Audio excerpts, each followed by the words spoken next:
People always asked Dale Earnhardt Jr., "What did your dad teach you about racing?"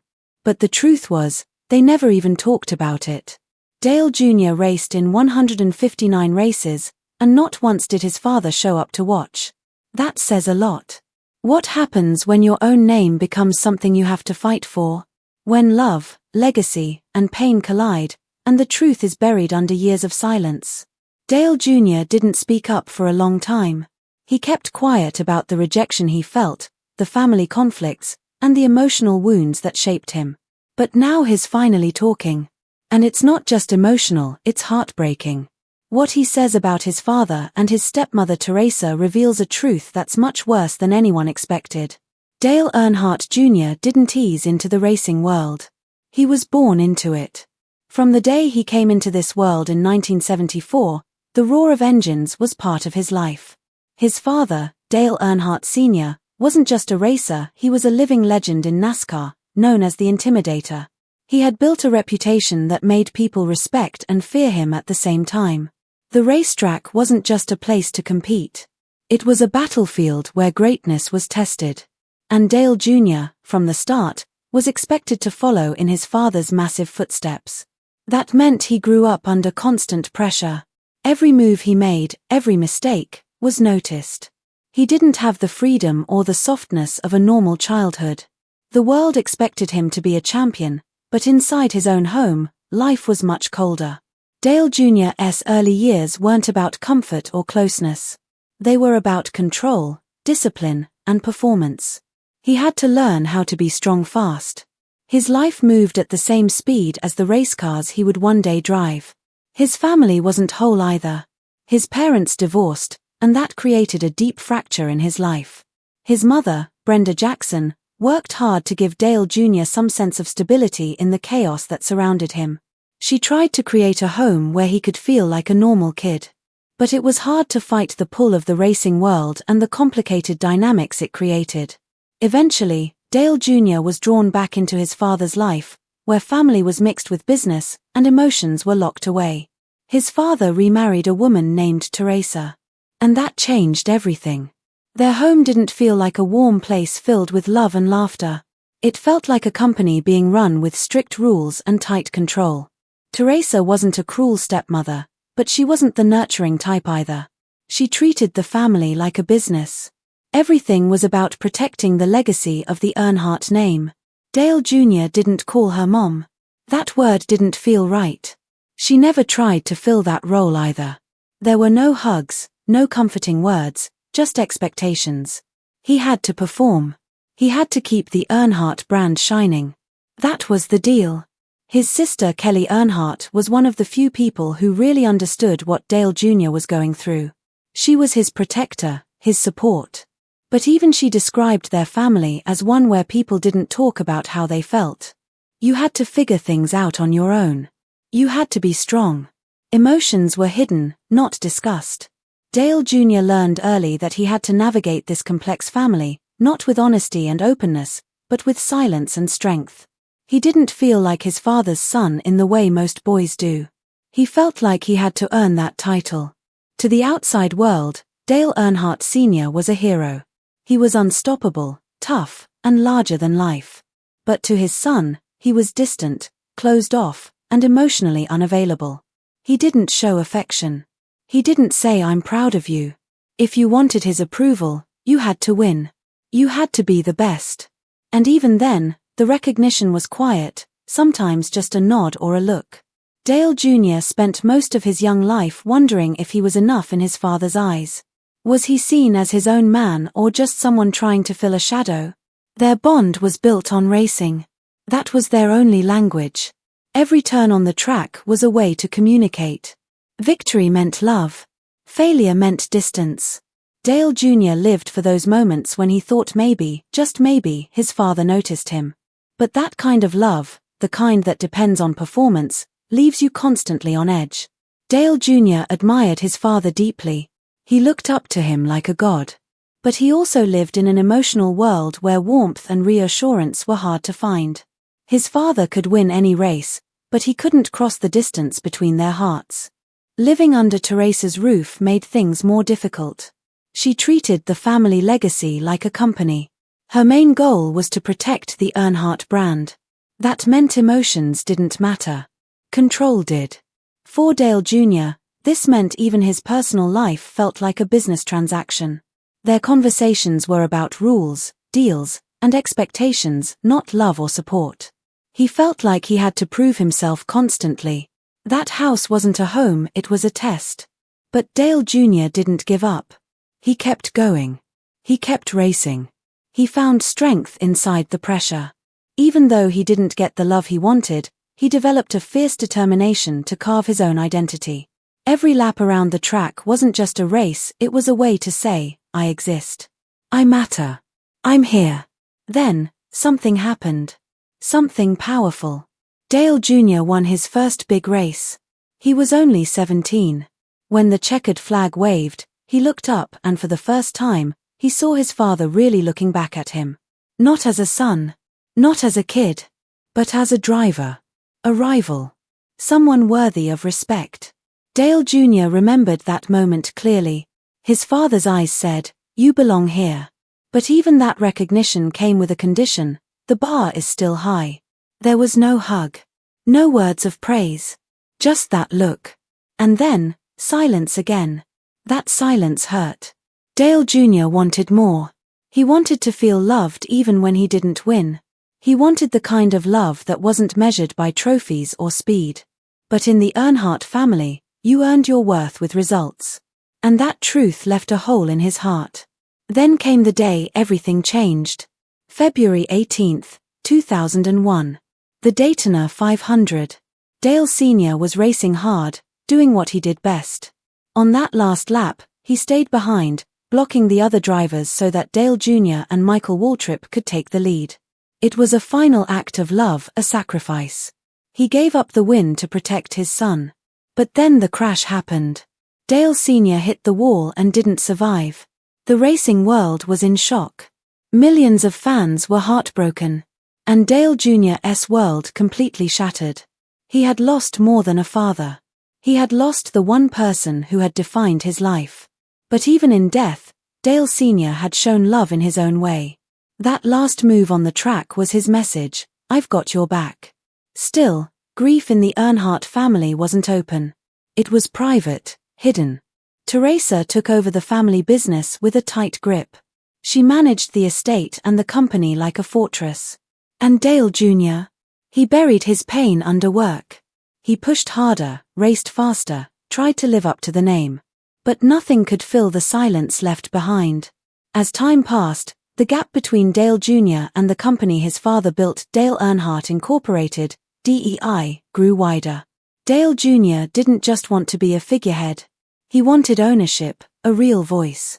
He wanted to help guide the legacy his father had started. But Teresa refused to give up control. She managed everything. Every decision, every piece of the brand was hers. And Dale Jr., despite being the son of the legend, had no power in the company that bore his last name. He was locked out. The name Earnhardt was on every race car, every building, every piece of merchandise. But the man who carried that name in his blood couldn't be part of it anymore. Teresa didn't want to share the company with him or his sister Kelly. Even though Dale Sr. had dreamed of passing DEI on to his children, that dream was crushed. In 2006, Teresa hired Max Siegel as the president of global operations. Later, the company merged with Chip Ganassi Racing and was renamed Earnhardt Ganassi Racing.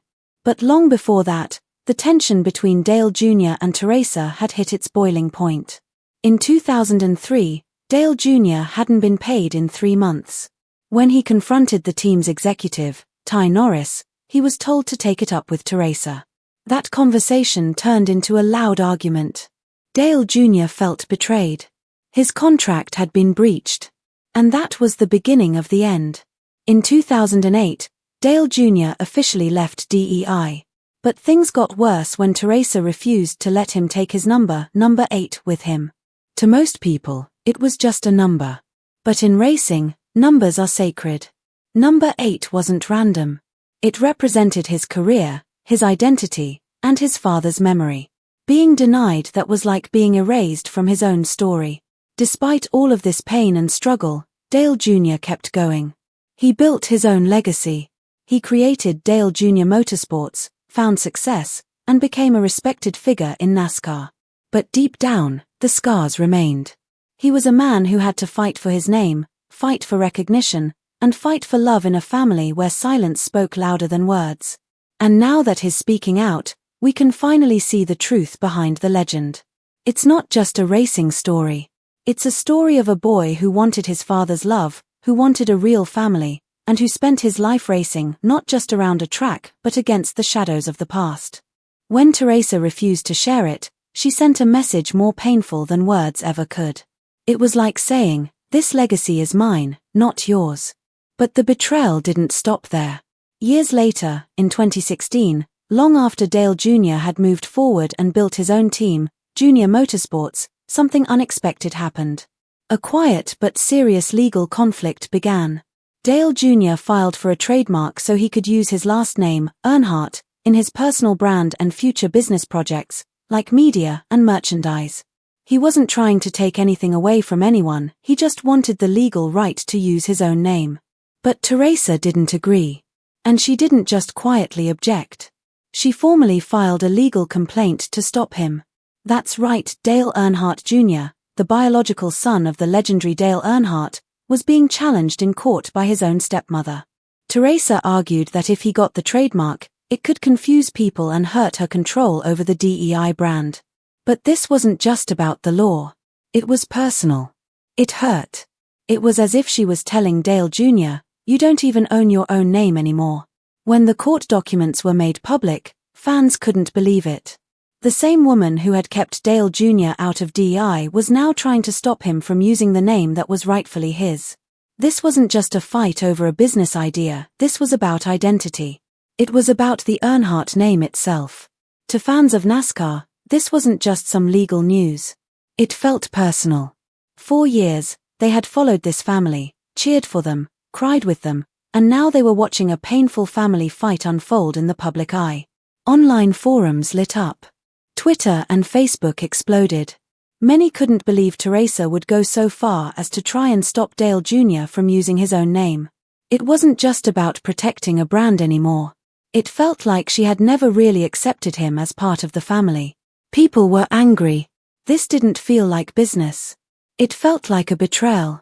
And through all of this, Teresa stayed silent. She didn't explain her side. She didn't offer a reason.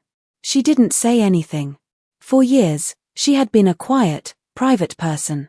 Maybe before, that seemed classy. But now, it felt cold and distant. While all this was happening, Dale Jr. took a completely different approach. He didn't attack Teresa publicly. He didn't run a media campaign. He didn't ask people to feel sorry for him. Instead, he shared his feelings the only way he knew how, honestly and calmly. Through his podcast, The Dale Jr. Download, in interviews, and later in a documentary about his life and family, he slowly let the truth come out. Not to hurt anyone, but to finally let go of the weight he had been carrying for years. He talked about the heartbreak of being pushed out of DEI, how it felt to leave the team his father built, how hard it was to watch someone else control his father's legacy while he stood on the outside looking in. And while Dale Jr. was brave enough to open up about the pain, Teresa remained quiet. And the longer she said nothing, the louder Dale Jr.'s words seemed. He didn't have to point fingers. People made up their own minds. It wasn't just about who was legally right anymore. It was about who had really honored Dale Sr.'s legacy with love, humility, and honesty, and who had guarded it like a locked box. To fans, it became clear.